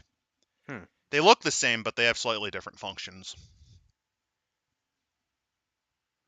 Now that does to me feel like the hallmarks of a good miniature game. I would say that the minis game probably you would enjoy. Most likely. And for those of you who thought this was an interesting book, I would actually suggest going to Dream Pod 9's website and take a look at their minis game. I genuinely think if you're a fan of Plastic Crack, you might enjoy it. As for next week, so here's my question. Do we want to throw a bit of a twist at the end of this and actually cover Star Wars? Ooh, Because May 25th is when A New Hope came out.